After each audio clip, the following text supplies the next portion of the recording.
Puskesmas di Aceh butuh alat medis.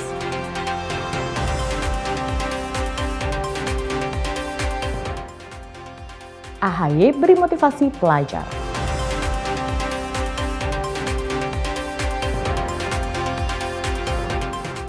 Mantan atlet galakkan olahraga angkat.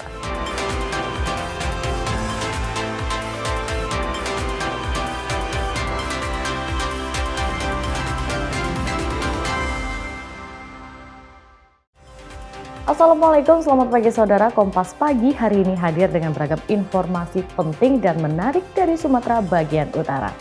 Selain tiga sorotan tadi, sejumlah informasi lain akan kami sajikan dalam Kompas Pagi. Bersama saya Risa Rizkyanti, inilah Kompas Pagi selengkapnya dari Kompas TV, independen terpercaya.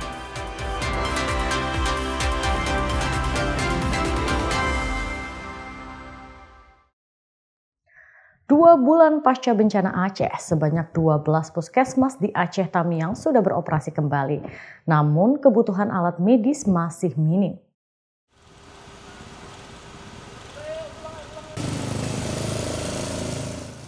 Dua belas puskesmas di Aceh Tamiang yang terdampak bencana sudah beroperasi kembali. Saat ini puskesmas terkendala layanan alat medis karena rusak dan hilang akibat banjir.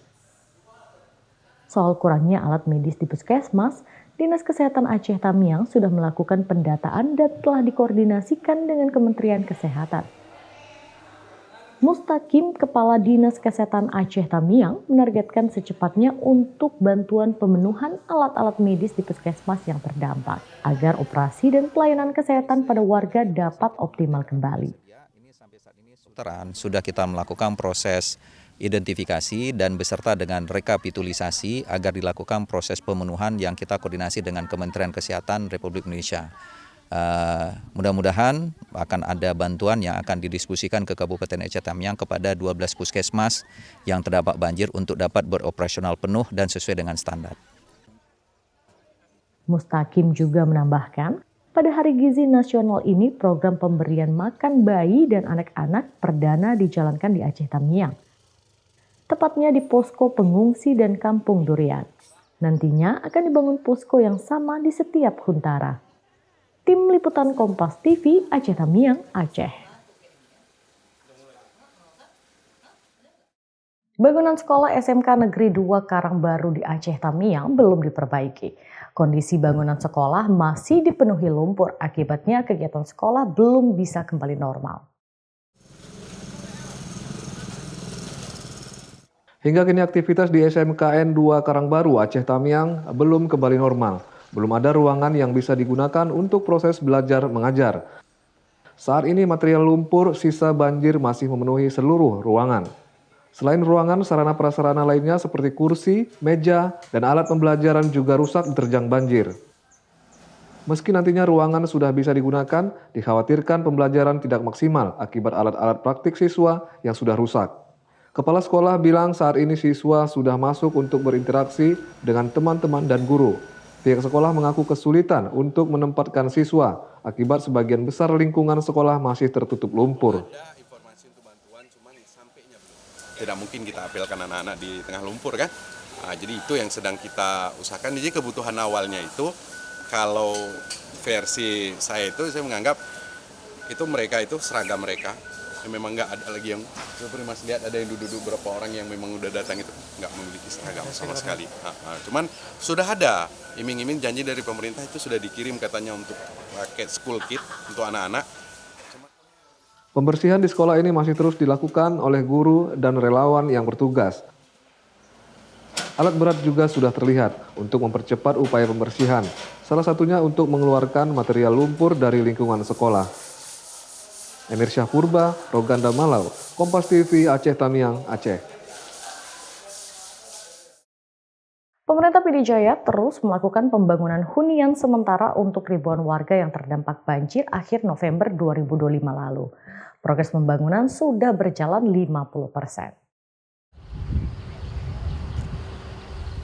Saat ini sudah 700 huntara di PD Jaya yang sudah dibangun dan sedang dalam proses pengerjaan. Kata Bupati sudah 50% dari jumlah target huntara yang dibangun saat ini, dengan jumlah rumah warga yang rusak parah sebanyak 1.700 rumah lebih. Dari data pemerintah PD Jaya, BNPB saat ini sudah membangun 380 unit Huntara di sejumlah gampong. Dan Antara membangun 162 unit, dan Dompet Duafa membangun 63 unit serta jumlah hunian lain yang sedang dikerjakan oleh Kementerian Pekerjaan Umum. Pada saat ini sudah menyelesaikan pembangunan Huntara kepada masyarakat yang terdampak daripada bencana banjir bandang dan tanah longsor di Kabupaten PD Jaya ini. Alhamdulillah hari ini sudah kami selesaikan lebih kurang sekitar 776 Huntara yang akan kita peruntukkan kepada masyarakat yang terdampak langsung dari bencana banjir bandang ini. Insya Allah kami usahakan dengan maksimal mereka bisa menempati sebelum bulan Ramadan. Tapi hingga kini Huntara yang sudah selesai dikerjakan masih belum ditempati oleh warga karena masih membutuhkan waktu verifikasi kembali. Bupati menargetkan sebelum Ramadan nanti seluruh Huntara selesai dikerjakan dan warga sudah dapat pindah ke hunian sementara. Mustajab, Iwan Sudraja, Kompas TV, PD Jaya. Tim Jatan Ras Polda Sumatera Utara meringkus pelaku pencurian handphone milik seorang murid SD di Kota Medan yang sempat diseret sejauh 100 meter oleh pelaku.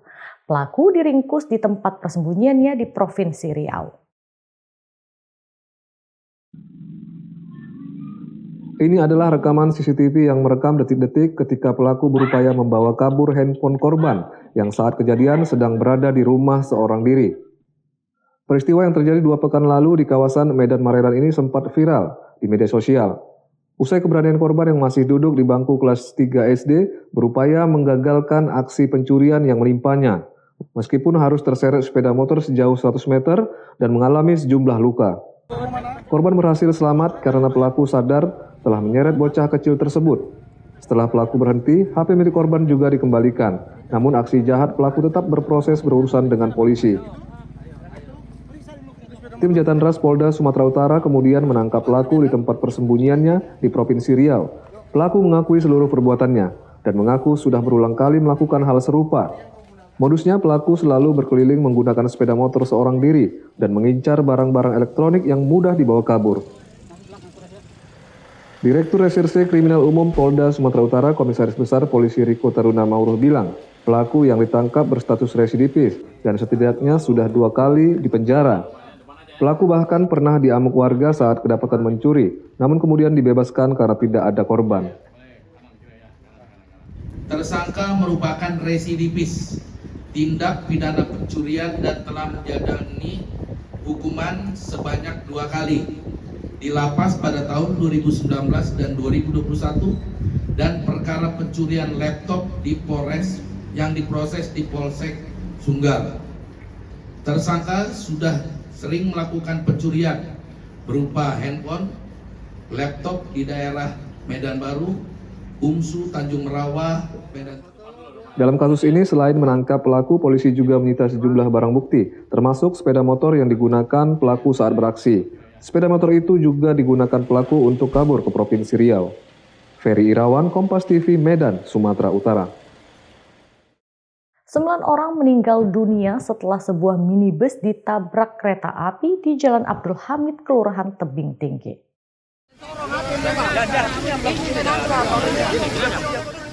Warga langsung berupaya menolong penumpang minibus yang tertabrak kereta api tujuan Rantau Parapat, Kota Medan. 8 penumpang minibus meninggal dunia di lokasi kejadian, sedangkan seorang lainnya meninggal saat mendapat perawatan di rumah sakit. Warga mengaku sempat memperingatkan sopir minibus untuk berhenti karena kereta api akan melintas. Namun mobil minibus terus melaju hingga tertabrak dan terhempas sejauh 50 meter dari lokasi awal.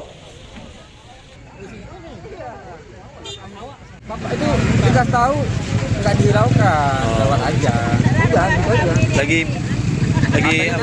Lagi nelpon ya. Jadi warga sempat memperingatkan gitu ya. Sempat. Jadi ini kereta api dari mana tadi, Bang? Dari kisaran ke Medan. Medan ya. Jadi ini memang nggak ada pelang pintu nih, Bang. Nah, udah lama nggak ada, Bang. Nggak ada pelang pintu, Bang ya. Sering sini kejadian? Sering lah. Sering ya. Ya bisa dilempasan.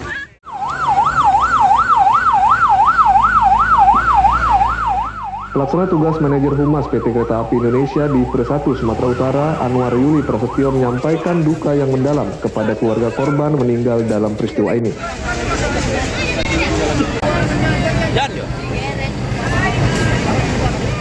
Dari keterangan saksi, masinis kereta api sudah menghidupkan suling lokomotif berulang-ulang saat hendak melintasi lokasi kejadian. KAI Divre 1 Sumatera Utara menyampaikan simpati yang mendalam bagi para korban. Harapan kami, musibah ini menjadi pengingat bagi kita semua untuk lebih berhati-hati dan memastikan keamanan saat akan melintas di perlintasan sebidang. PT KAI mengimbau agar masyarakat untuk berhati-hati saat melewati perlintasan kereta api untuk menghindari kejadian serupa. Tim Liputan Kompas TV, Medan, Sumatera Utara.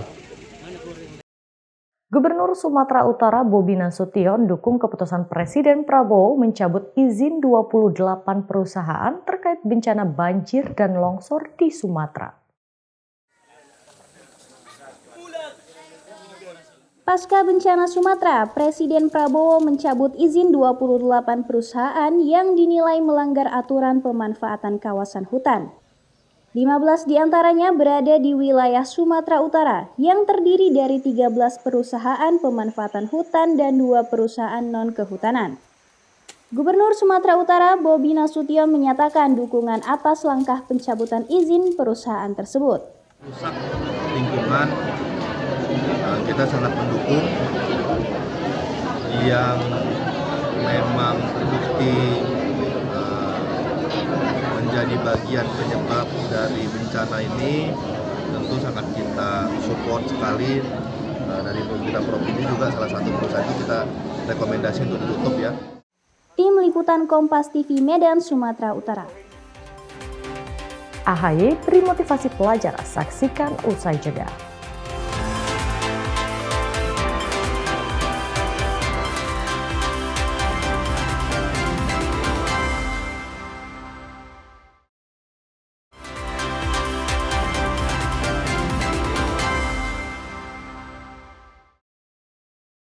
Anda kembali Kompas Pagi, Saudara. Menko Bidang Infrastruktur dan Pembangunan Kewilayahan Agus Harimurti Yudhoyono atau AHY kunjungi SMA Negeri 3 Medan.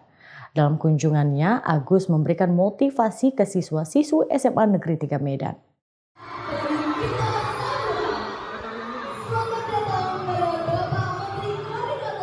Usai meresmikan hunian sementara di Provinsi Aceh, Menko Bidang Infrastruktur dan Pembangunan Kewilayahan AHY singgah ke Kota Medan.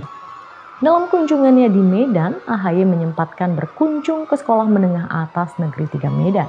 AHY pun disambut meriah oleh seribuan siswa dan guru SMA Negeri 3 Medan tersebut.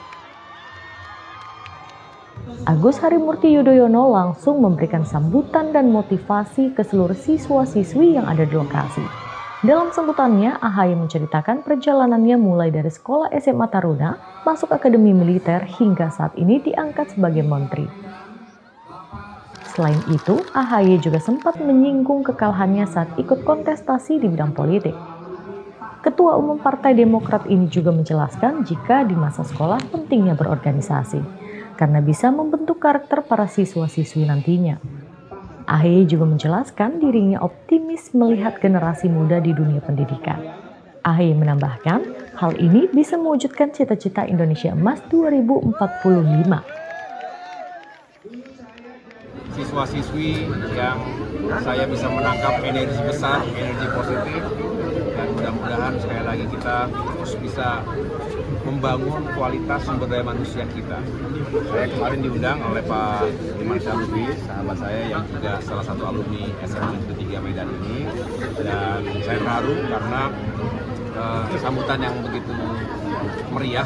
Bisa dikatakan saya optimis jika melihat anak-anak muda kita yang kita harapkan memang akan pada saatnya mengawaki bangsa ini menuju Indonesia Emas 2045. Ini benar-benar harus dibangun kecerdasan intelektual dibarengi dengan yang juga sangat penting adalah karakter yang unggul. Tadi saya berpesan semangat pantang menyerah untuk tidak pernah patah arah ketika menghadapi kegagalan dalam hidup. Tim Liputan Kompas TV, Medan, Sumatera Utara.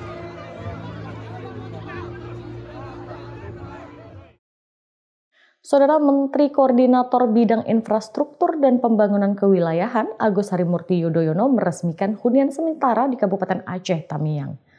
Hunian sementara yang dibangun di Kementerian PU ini nantinya ditempati 300 jiwa lebih. Hunian sementara yang dibangun oleh Kementerian Pekerjaan Umum ini nantinya ditempati penyintas bencana dari beberapa desa yang terdampak parah seperti Desa Bundar dan Desa Kampung Kota di Kabupaten Aceh Tamiang. Menteri Koordinator Bidang Infrastruktur dan Pembangunan Kewilayahan Agus Harimurti Yudhoyono meninjau langsung kondisi hunian sementara bagi penyintas bencana. Untuk bisa digunakan.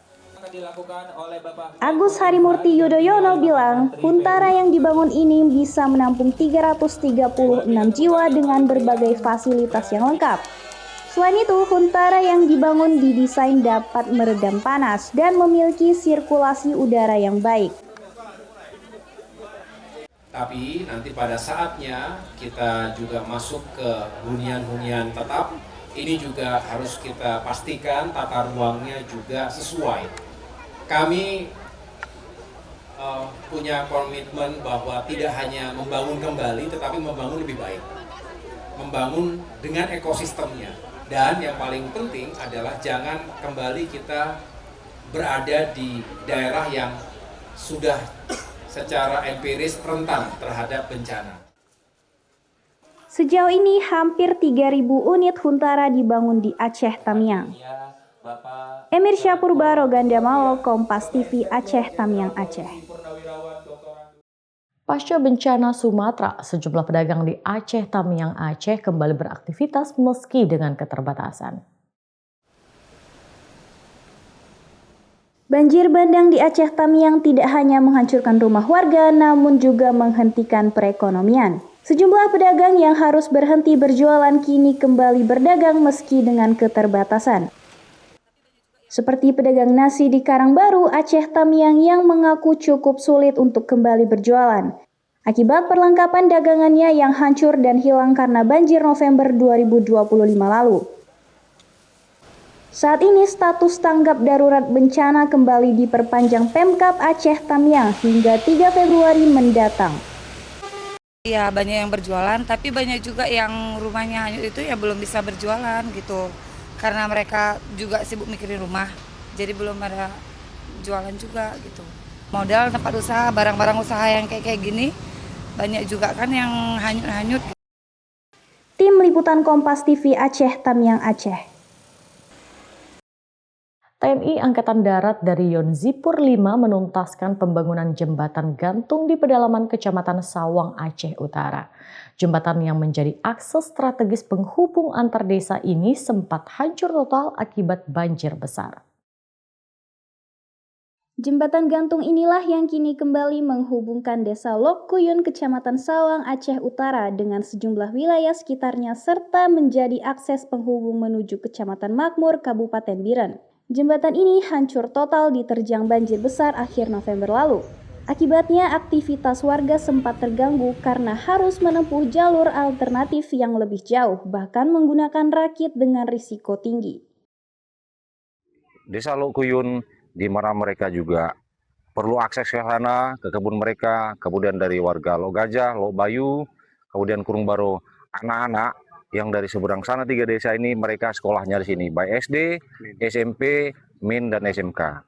Alhamdulillah hari ini jembatannya sudah selesai dan sudah bisa digunakan oleh warga masyarakat kita. Dan masyarakat sangat berharap sebetulnya untuk jembatan yang putus di Kecamatan Sawang sebanyak 7 unit, ini sudah selesai 1 unit, jadi harapannya bisa dibangun 6 unit lagi di desa-desa yang lain. Zikri Maulana, Kompas TV Aceh Utara Aceh. Saudara, anak-anak korban banjir bandang di Batang Toru, Tapanuli Selatan, Sumatera Utara mendapat layanan trauma healing dari personil Batalion C Brimopolda Sumatera Utara untuk membantu pemulihan psikologis pasca bencana. sebagai jembatan. Ikat di pohon.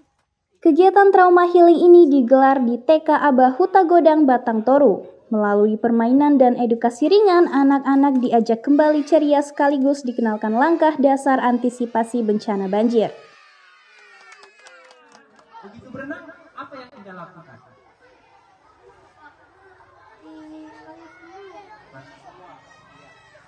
Semua cepat bos. Mau ya, yang paling cepat kan tidak berdua. Komandan Sat Brimob Polda Sumatera Utara menyebut kegiatan ini sebagai bentuk kepedulian dan tindak lanjut arahan Kapolda Sumut agar anak-anak terdampak bisa kembali beraktivitas normal.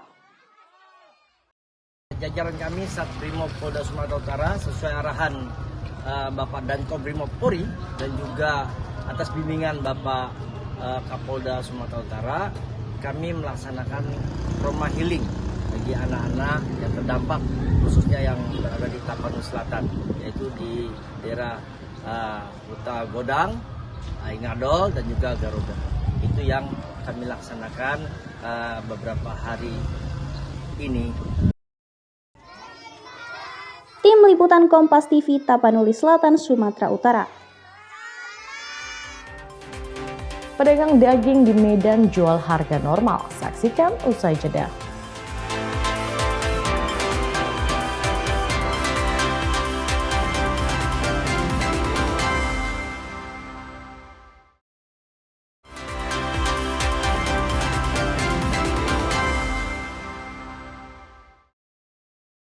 Masih bersama saya Rizal Skeanti dalam Kompas Pagi. Saudara, meski harga sapi utuh mengalami kenaikan, pedagang sapi di Kota Medan justru enggan menaikkan harga.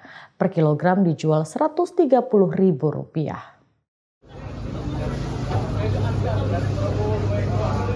Meski pedagang daging di sejumlah provinsi mengancam protes dan mogok akibat tingginya harga sapi, penjual daging di pasar tradisional di Kota Medan masih normal. Di Pasar Petisah Kota Medan, penjual daging masih menjajakan dagangannya seperti biasa meski minat pembeli daging sapi tidak banyak. Menurut pedagang, harga daging sapi di pasaran Kota Medan masih tergolong normal, Rp130.000 per kilogramnya. Menurut mereka, harga sapi utuh dijual ke rumah potong hewan mengalami kenaikan, namun mereka belum menaikkan harga. Untuk sepekan ini saja, harga sapi utuh di Medan sudah mengalami 3 kali kenaikan. Meski begitu, pedagang daging sapi di Medan enggan menaikkan harga. Bang, ini Bang untuk harga daging sendiri di pasar ini gimana ini Bang? 130 Bang. Ada kenaikan atau enggak? Nah, kenaikan sih dari atas naik Bang, cuman kami jual ke pelanggan tidak naik. Kenapa gitu Bang? Ya, karena kalau dijual harga tinggi, ada yang beli aja. Kalau dari atas berapa sih? Dari atas dia 112, 113, 115 naik ya, tahap naik. Kalau orang abang sendiri jualnya? 130. Nggak berani naik ini? 125 nggak berani naik. Pedagang berharap pemerintah dapat segera menurunkan harga sapi utuh sehingga pedagang daging sapi tidak mengalami kerugian besar. Tim Liputan Kompas TV Medan, Sumatera Utara. Harga cabai merah di pasar tradisional Pekanbaru Riau terus turun setelah pasokan melimpah. Pembeli mengaku senang karena bisa mengurangi modal untuk usaha catering yang ditekuni.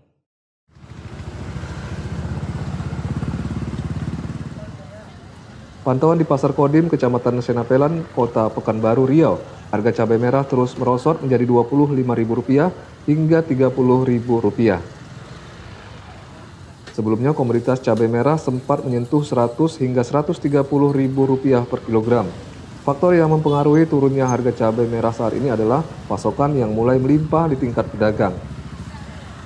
Ada 3 kategori harga cabai di pasar tradisional Kodim, yakni cabai merah asal Medan dijual Rp30.000 per kilogram.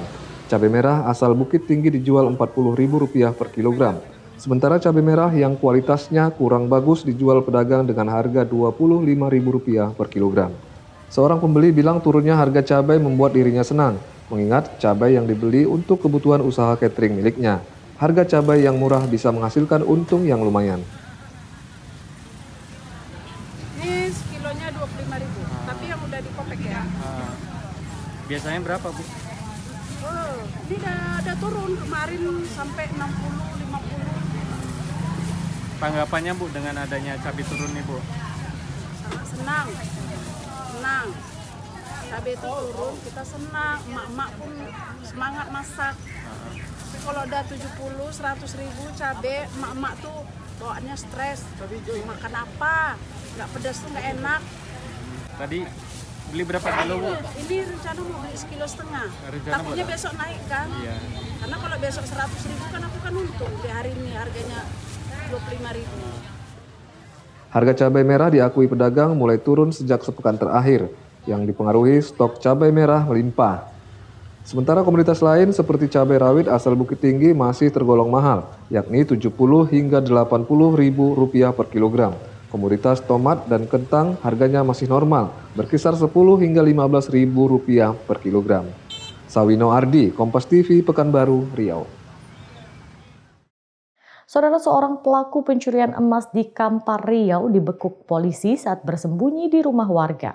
Pelaku sendiri nekat mencuri untuk berfoya-foya. Pelarian pelaku berinisial SH berakhir usai ditangkap tim Satreskrim Polres Kampar di Desa Sukamulya, Kecamatan Bangkinang, Kabupaten Kampar, Riau. Dari rumah korban, pelaku berhasil membawa sejumlah barang berharga berupa emas. Total kerugian mencapai 20 juta rupiah. Pelaku sendiri langsung menjual emas hasil curiannya dan uangnya digunakan untuk foya-foya. Pelaku dijerat pasal 362 KUHP tentang pencurian dan pemberatan dengan ancaman hukuman 5 tahun penjara. Sawino Ardi, Kompas TV, Kampar, Riau. Satres Narkoba Polrestabes Medan menggerebek 2 sarang narkoba dan judi di kawasan Sibolangit. Sebanyak 21 orang ditangkap dalam penggerebekan ini. Sejumlah pelaku langsung mencoba melarikan diri saat mengetahui kedatangan petugas di sekitar bumi perkemahan Sibolangit, Kabupaten Deli Serdang.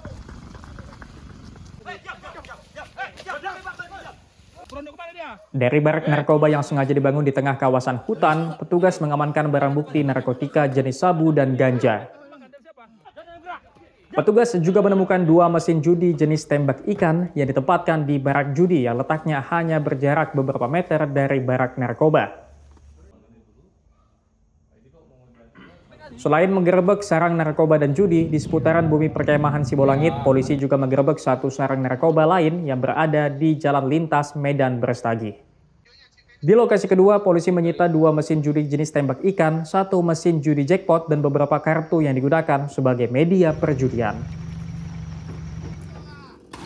Total dari 2 lokasi yang digerebek, polisi menangkap 21 orang yang diduga terlibat kasus perjudian dan narkoba. Di tempat ini kita berhasil menangkap kasus perjudian dan kasus narkoba dan sajam pula. Namun menariknya pemilik lahan juga sudah berhasil kita tangkap di tempat ini. Yang membuat barak-barak ini dan sepanjang Polrestabes Medan melakukan pengungkapan kasus jaringan kartel narkoba yang merupakan barak dan loket-loket ini adalah secara fisik barak terbesar. Ferry Irawan, Kompas TV, Deli Serdang, Sumatera Utara.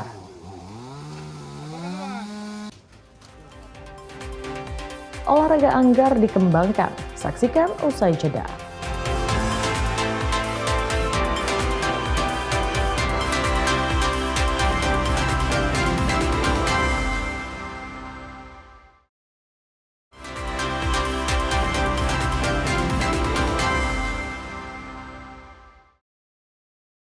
Anda kembali di Kompas Pagi, Saudara. Meski tak setenar olahraga lain, cabang olahraga anggar terus digalakkan di kalangan masyarakat untuk mencari bibit atlet muda berbakat di Kota Medan. Mantelan atlet nasional didirikan klub sendiri untuk memasyarakatkan olahraga ini. Olahraga anggar masih terus digalakkan untuk mencari atlet muda berbakat di Kota Medan. Olahraga yang menggunakan alat tusuk floren ini dinilai harus terus dikembangkan karena sepi peminat. Namun meski sepi peminat, cabang olahraga ini banyak menyabet medali dalam Pekan Olahraga Nasional. Bahkan banyak atlet berasal dari Kota Medan. Muhammad Fauzan, salah seorang mantan atlet nasional, kini membuka pusat pelatihan sendiri. Dengan peralatan seadanya di teras rumah, dirinya mengajak pemuda Kota Medan untuk berlatih olahraga anggar. Di sini diajarkan bagaimana penguasaan teknik dasar seperti pegangan pedang posisi siap atau on guard, gerakan maju mundur, footwork, serangan lungge flanci, dan parry atau pertahanan. Selain Muhammad Fauzan, Sunandar yang juga mantan atlet nasional turut andil melatih pada klub independensi fencing club ini. Menurut Sunandar, meski dinilai masih sepi, namun sejumlah pelajar sudah berminat menekuni cabang olahraga ini. Selain mencari atlet, klub ini juga didirikan untuk menjadikan anggar sebagai lifestyle di Kota Medan karena banyak manfaat yang didapat secara fisik dan mental. Perkembangan olahraga anggar di Kota Medan, kalau menurut saya ya, sebenarnya kurang begitu menggembirakan. Ya. Jadi umumnya anggar ini, terutama mungkin barangkali di Kota Medan, banyak berkembang biasanya hanya di kalangan keluarga. Itu jadi tantangan kami, jadi tantangan kita, bagaimana anggar ini bisa berkembang seperti olahraga-olahraga populer lainnya. Sementara itu, salah seorang atlet anggar, Gionersha Haidar Rudani, bilang ia memulai anggar di usia 18 tahun. Awalnya, ia jatuh cinta dengan olahraga anggar karena unik hingga membawanya pada beberapa kejuaraan nasional. Untuk menggeluti dunia olahraga udah dari kecil, tapi untuk khususnya anggar ini sekitar umur 18 tahun untuk memulai anggar sendiri ya. Karena olahraga anggar ini apa ya, bisa dibilang unik. Selain unik juga memiliki karakternya sendiri. Jadi kayak gimana lagi coba olahraga yang pakai seragam lengkap warna putih, terus juga pakai masker, punya senjatanya, dan juga ya kalau dari saya karena keren aja. Untuk pribadi karena keren gitu. Saya sudah mengikuti kejuaraan nasional. Waktu itu tahun 2022 saya mengikuti kejurnas di Jakarta, tepatnya di Cibubur. Klub Anggar Independent Fencing Club atau IFC mulai membuahkan hasil sejak beberapa tahun lalu dengan perolehan prestasi diantaranya medali perunggu di ajang kejuaraan antar pelajar di Bitung Agustus 2025 lalu. Dan event terakhir pada kejuaraan nasional di Palu mendapat juara 2 di tingkat pelajar putri hingga mengikuti kejuaraan internasional di Kuala Lumpur, Malaysia. Tim Liputan Kompas TV, Medan, Sumatera Utara. Timnas Sepak Bola Indonesia dan Timnas Futsal Indonesia resmi akan menggunakan aparel baru. Kolaborasi jenama asal Spanyol Cleme berdurasi jangka panjang hingga 2030.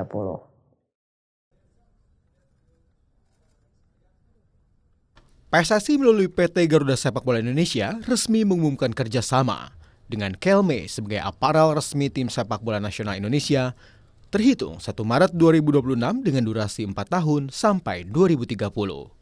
Kerjasama ini juga mencakup dukungan untuk Federasi Futsal Indonesia yang berada di bawah naungan PSSI. Komitmen ini diharapkan dapat memperkuat performa dan identitas seluruh tim nasional di berbagai disiplin sepak bola tanah air. Turut hadir pelatih kepala Timnas Indonesia, John Hartman dan Nova Arianto. Sebelumnya, pemilihan aparel tim nasional Indonesia dilakukan melalui mekanisme tender yang dibuka sejak 3 Juli 2025. Tender ini diikuti 7 peserta merek dari dalam dan luar negeri. Rinita Niken, Septa Yoga, Kompas TV, Jakarta. Saudara, aksi tendang kungfu kembali terjadi pada pertandingan sepak bola Liga 4 Zona Jawa Tengah. Kali ini kaki kiper PSIR Rembang menerjang dada pemain Persikaba Blora hingga terkapar di lapangan. Aksi tendangan kungfu ini terjadi saat laga PSIR Rembang melawan Persikaba Blora dalam lanjutan Liga 4 Zona Jawa Tengah di Stadion Krida Rembang Rabu lalu. Dalam video amatir, tampak kaki kiper PSIR Rembang, Raihan Alfarik menerjang dada pemain Persikaba Rizal Dimas yang tengah berupaya mengejar bola. Akibatnya pemain Persikaba terkapar di lapangan dan harus dilarikan ke rumah sakit. Dari hasil pemeriksaan terlihat luka memar pada dada pemain. Terjangan kungfu yang mencederai pemainnya membuat manajemen Persikaba melayangkan protes ke Komisi Disiplin PSSI. Pihak manajemen meminta aksi tersebut diusut tuntas. Melakukan tendangan kungfu pada pemain kami, Rizal, gelandang kami yang baru masuk baru sekitar 5 menit, kemudian dikasih tendangan kungfu. Dan kami sangat prihatin dan menyayangkan setelah mengecam sekali tindakan ini, kan ini sudah di luar profesional. Kami sudah membuat surat ke Komdis dan PSSI Jateng berkaitan dengan kejadian dan insiden tersebut. Selain sanksi ke pemain, manajemen Persikaba juga meminta wasit dievaluasi karena dinilai tidak adil dalam memimpin pertandingan. Mega Nanda, Kompas TV, Jawa Tengah.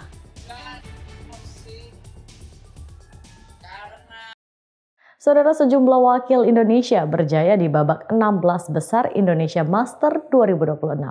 Pebulu tangkis ganda putra Sabareza, ganda putri Lani Apriani, dan tunggal putra Alfi Farhan memastikan diri melaju ke perempatan final.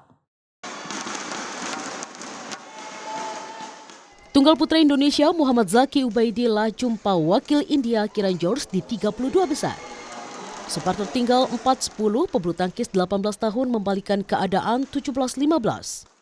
Ubed akhirnya mampu meraih keunggulan di game pertama 21-17. Ubed memastikan diri lolos ke 16 besar usai menang 21-14 di game kedua.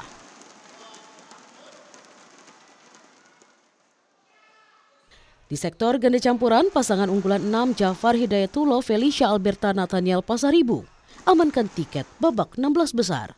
Hasil ini diraih usai duet muda ini kalahkan wakil Denmark Christopher Kolding Medway. Tampil impresif di hadapan publik Istora, Jafar Felicia menutup pertandingan straight game 21-14, 21-19.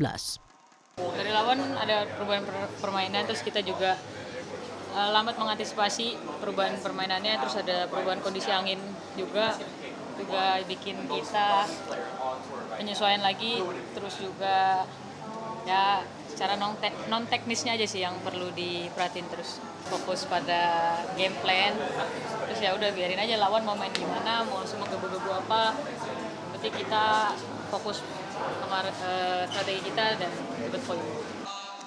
Sementara Putri Kusuma Wardani menjadi wakil Indonesia di 16 besar. Berstatus unggulan kedua di turnamen ini, Putri KW jungkalkan perlawanan wakil Taiwan, Sung Soyun, 2 game langsung 21-15, 21-15. Rinintaniken Julian Fernando, Kompas TV, Jakarta.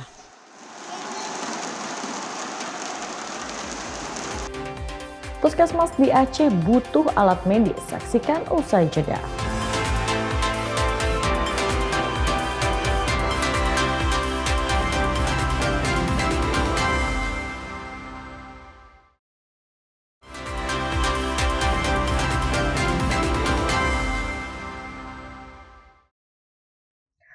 Dua bulan pasca bencana Aceh, sebanyak 12 puskesmas di Aceh Tamiang sudah beroperasi kembali.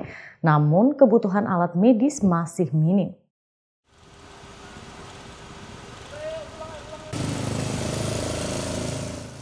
Dua belas puskesmas di Aceh Tamiang yang terdampak bencana sudah beroperasi kembali. Saat ini puskesmas terkendala layanan alat medis karena rusak dan hilang akibat banjir. Soal kurangnya alat medis di puskesmas, Dinas Kesehatan Aceh Tamiang sudah melakukan pendataan dan telah dikoordinasikan dengan Kementerian Kesehatan. Mustaqim, Kepala Dinas Kesehatan Aceh Tamiang, menargetkan secepatnya untuk bantuan pemenuhan alat-alat medis di puskesmas yang terdampak, agar operasi dan pelayanan kesehatan pada warga dapat optimal kembali. Sudah kita melakukan proses identifikasi dan beserta dengan rekapitulisasi agar dilakukan proses pemenuhan yang kita koordinasi dengan Kementerian Kesehatan Republik Indonesia. Mudah-mudahan akan ada bantuan yang akan didiskusikan ke Kabupaten Aceh Tamiang kepada 12 puskesmas yang terdampak banjir untuk dapat beroperasional penuh dan sesuai dengan standar. Mustaqim juga menambahkan, pada Hari Gizi Nasional ini program pemberian makan bayi dan anak-anak perdana dijalankan di Aceh Tamiang.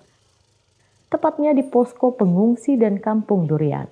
Nantinya akan dibangun posko yang sama di setiap huntara. Tim Liputan Kompas TV, Aceh Tamiang, Aceh. Bangunan sekolah SMK Negeri 2 Karangbaru di Aceh Tamiang belum diperbaiki. Kondisi bangunan sekolah masih dipenuhi lumpur, akibatnya kegiatan sekolah belum bisa kembali normal. Hingga kini aktivitas di SMKN 2 Karangbaru, Aceh Tamiang belum kembali normal. Belum ada ruangan yang bisa digunakan untuk proses belajar mengajar. Saat ini material lumpur sisa banjir masih memenuhi seluruh ruangan. Selain ruangan, sarana prasarana lainnya seperti kursi, meja, dan alat pembelajaran juga rusak diterjang banjir. Meski nantinya ruangan sudah bisa digunakan, dikhawatirkan pembelajaran tidak maksimal akibat alat-alat praktik siswa yang sudah rusak.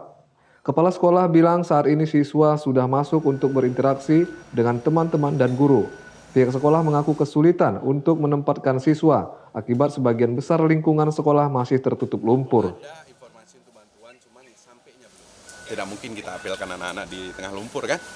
Jadi itu yang sedang kita usahakan. Jadi kebutuhan awalnya itu kalau versi saya itu saya menganggap itu mereka itu seragam mereka.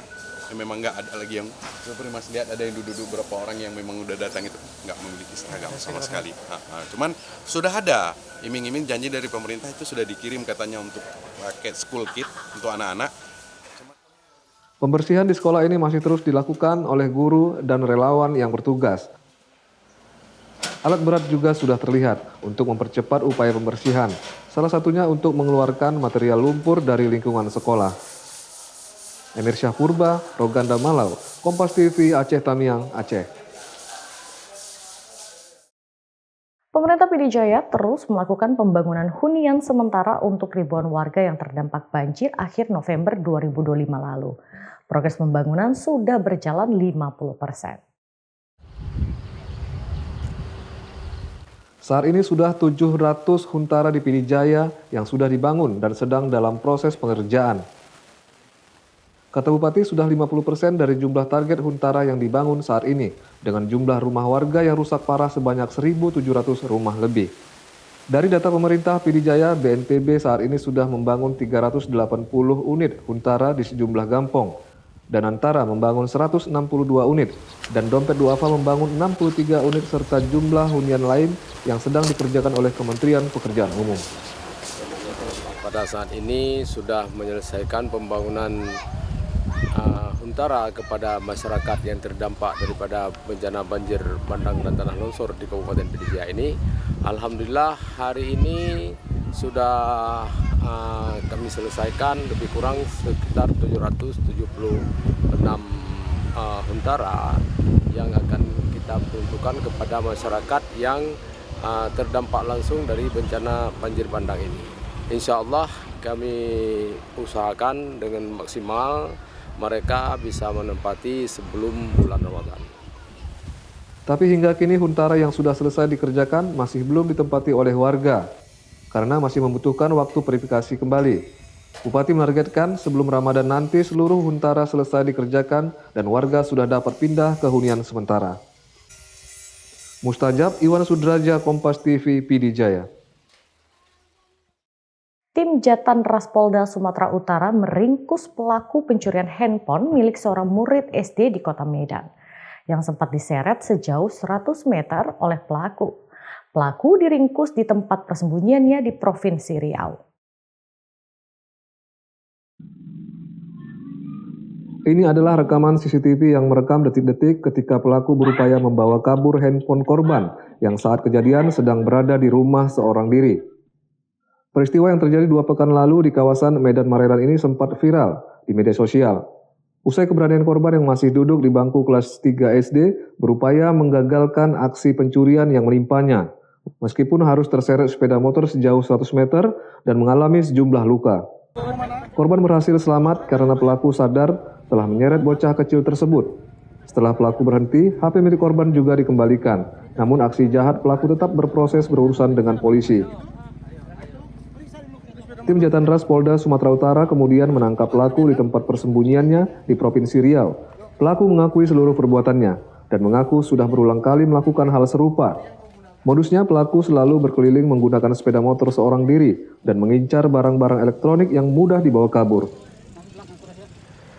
Direktur Reserse Kriminal Umum Polda Sumatera Utara Komisaris Besar Polisi Riko Taruna Mauruh bilang, pelaku yang ditangkap berstatus residivis dan setidaknya sudah 2 kali dipenjara. Pelaku bahkan pernah diamuk warga saat kedapatan mencuri, namun kemudian dibebaskan karena tidak ada korban. Tersangka merupakan residivis tindak pidana pencurian dan telah menjalani hukuman sebanyak 2 kali di lapas pada tahun 2019 dan 2021 dan perkara pencurian laptop di Polres yang diproses di Polsek Sunggal. Tersangka sudah sering melakukan pencurian berupa handphone, laptop di daerah Medan Baru, Umsu, Tanjung Merawa, Medan. Dalam kasus ini, selain menangkap pelaku, polisi juga menyita sejumlah barang bukti, termasuk sepeda motor yang digunakan pelaku saat beraksi. Sepeda motor itu juga digunakan pelaku untuk kabur ke Provinsi Riau. Ferry Irawan, Kompas TV, Medan, Sumatera Utara. Sampai di sini Kompas Pagi hari ini. Anda bisa menyimak video tayangan kami di kompas.tv atau menyaksikan siaran langsung via streaming di kompas.tv/live. Kami undur diri, tetap saksikan rangkaian program berita di Kompas TV, independen terpercaya. Assalamualaikum.